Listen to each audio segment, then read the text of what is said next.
तेबे आमको निर्देश दिखाई आम अंचल जो सब सांस्कृतिक गतिविधि हुए तार अतीत एवं तार वर्तमान को नहीं एक तुलनात्मक अध्ययन देवाई मु चेष्टा करुच्ची आम गाँव से संपर्क कहवापे। तेबे संस्कृति कहले आम कौन बुझ संस्कृति कहले मोटामोटी ये आम बुझ जे आम जो अंचल रहूँ जो प्रदेश कि जो राज्य आम रोचु से राज्यर चाली चालन कथबार्ता खाद्य पेय पोशाक परिच्छद धर्म कर्म पर्वपर्वाणी जहाँ भी अच्छी से सबुथिर गोटे मोटामोटी समावेश होची संस्कृति।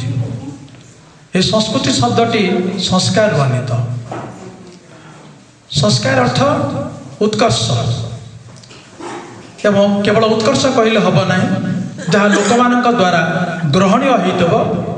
केवल ताकू ही आम संस्कृति बोली कहीपर। तेबे जितेबाला मत ठेमरा गाँ विषय कहवाई कहुच्छे मुझे विषय कहबी। तेबे आम अंचल संस्कृति मोटामोटी दुईटी संस्कृतिर महामिलन गोटे है आर्य संस्कृति अंडटी है आदिवासी संस्कृति एवं वर्तमान परिप्रेक्षी रे उभय संस्कृतिर महामिलन घटी विशेषकर आमर पश्चिम ओडिशा रे किछि आमर धर्म कर्म खाद्य पेय पानीय नृत्य गीत संगीत से माने ग्रहण करछन्ति तांकर किछि भी आमे ग्रहण करिछु एवं तारी उपरे आलोचना चक्र ठेमरा ग्राम एक ऐतिहासिक तथा सांस्कृतिक विभव परिपूर्ण एक गाँ संबलपुर जिलार अन्यतम बृहत्तम ग्राम जार जनसंख्या 10,000 ऊर्ध्व संबलपुर महानगर निगम 39 नंबर वार्ड सबुठारु सिंहभाग ठेमरा गाँव में अच्छी एवं ए गाँव जो इतिहास को आम जाना संबलपुर इतिहास प्रणेता शिवप्रसाद दास तांको संबलपुर इतिहास पुस्तक लिपिबद्ध करिसंती 1804 मसीह आमर संबलपुर जे राजा जयंत सिंह तांको राणी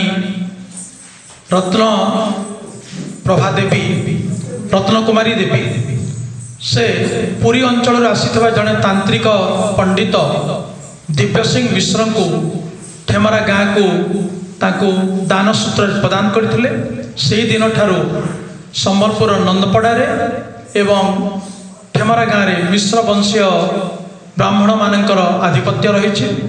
ठेमरा एक शासनी ब्राह्मण गाँ आगुरी शासनी ब्राह्मण थिला एबे किंतु गाँव में सब प्रकार जातिर समान भाव में बांटी होती एवं जितेबाला आम ठेमरा गाँव मकर जात्रा विषय आम आलोचना करुछु। ठेमरा गाँ एभलिया गोटे गाँ जे जिते आम देखुचु जे संबलपुर शीतल षष्ठी एवं ठेमरा गाँव मकर जात्रा प्राय समसामयिक बोली कह जाए। आम गाँव इतिहास जहाँ आज पर्यंत जदियो कौन निर्दिष्ट इतिहास कौन तथ्यावली ना तथापि प्राय 200 वर्ष पुराणा बोलिकी ठेमरा मकर जात्रा को ग्रहण करा जाए। ए 200 वर्ष मध्य प्रथम 50 वर्ष केवल मंदिर मानक पूजा पार्पण बीती थिला। परवर्ती 150 वर्ष जानी यात्रा एवं लोक संस्कृतिर चरम सीमा को से स्पर्श करथिला। ठेमरा गाँ मुंडरे महादेव मंदिर बाणेश्वर बाबा मंदिर गाँव शेष भागरे जगन्नाथ मंदिर जे जगन्नाथ से कृष्ण एवं से हरि। तेबे मकर जात्रा कहले मोटामोटी आम बुझू हरि एवं हरंकर मेलन तेले ए हरिहरंक भेट जो हुए ताको आम कह मकर जात्रा। तेबे ये मकर जात्रा पछरे कौन पौराणिक पृष्ठभूमि अच्छी ताको मुझे जस्ट गोटे 2 मिनिट भितर कहबी। तार पौराणिक पृष्ठभूमि है बाणासुर कन्या उषा श्रीकृष्णंकर पौत्र प्रद्युम्न पुत्र अनिरुद्ध। उषा एवं अनिरुद्धंकर प्रणयरु परिणय पर्यंत भितरे विवादर सूत्रपात हुए, युद्धर सूत्रपात हुए बाणासुर एवं श्रीकृष्ण भितर। एवं बाणासुर जेहेतु शिवं आश्रित तो जितेबाला से जानी सारी जे श्रीकृष्ण को युद्ध में परास्त करने संभवपर नुहे तापर निजर आश्रित प्रभु शिवं को से अनुरोध करथिला युद्ध में अवतीर्ण होगापी। तेणु एपटे गोटे पटे हरि गोटे पटे हर जिते युद्ध कथा जना पड़गला हरिहरंकर युद्ध आरंभ हम समस्त देवता मंडली ब्रह्मा समस्ते चिंतित होते समस्ते चाहते युद्ध को किपरि रोका जाए तापर उभयंकर मध्य मध्यस्थता होता एवं हरिहरंक मध्य बंधुता स्थापन है हरिहरंकर मिलन घटिला से मिलन ठारू यही ठेमरार मकर जात्रा आरंभ होइछि। आज भी गाँ मुंडरे प्रथमे शिवंकर गोटे रथ निर्मित हुए गाँव शेष मुंडरे हरि अर्थात जगन्नाथ तांकर मध्य गोटे रथ निर्मित हुए एवं दुई रथ को आनी जोड़ा आम दिव्य सिंह देव जो गंतिया कहती दिव्य सिंह देव घर निकट में दी रथर भेट कार्यक्रम हुए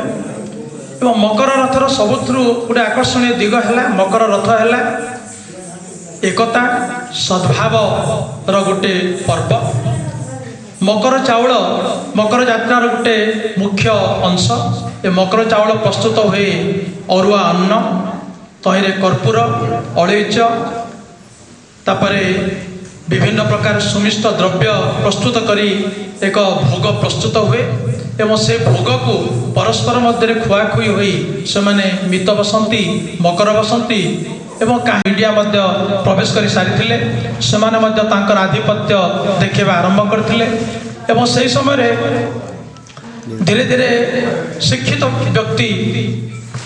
लोक मैंने अनुभव कले जे संस्कृति ना रे आमे अपसंस्कृति को चलैछु लोक मैंने निजे निजे धीरे धीरे सचेतन हेले तापरे कारण आम जाचु जो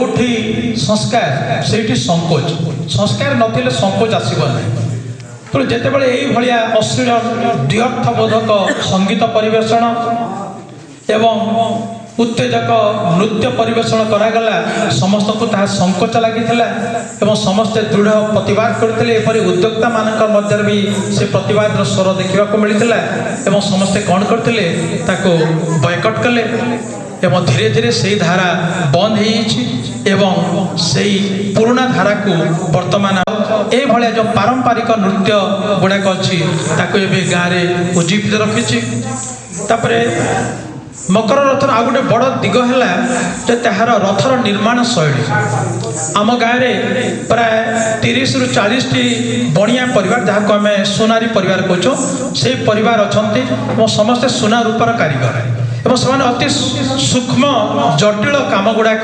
करती कलिकतारू विभिन्न प्रकार जर चुमकी ये सब जिनस मगा जाए बहुत मूल्यवान द्रव्य गुड़ाक एवं साजसजा कर जो सुदृश्य रथ निर्माण करती ताहा बहुत दूर पर्यंत एभली इंटरनेशनल लेवल ठेमरार मकर रथर आकर्षणीय दिग को बहु जगह वर्णित होती तेणु मुझे अनुरोध करी आसंता 14 तारिख रे आम गाँव में मकर जात्रा होची आपण देखिए जे केड़े सुंदर रथर माने नृत्य गीत को मु गण कर दूची आम गाँव जात्रार मुख्य वैशिष्ट्य है रथर कारुकार्य एते सुंदर कारुकार्य आपण भूली पारिबे ना तेणु जेहेतु हमको सीमित समय दिए तेणु मु अधिक मो लंब ना तेणु आपण मान पुणी थे धन्यवाद दूचे विशेषकर आमको निमंत्रण कर पुणी थे मो स्वाधीन एकता संगठन बेंगाली महोत्सव मंडल को धन्यवाद दे और वक्तव्य को विराम दूची। धन्यवाद।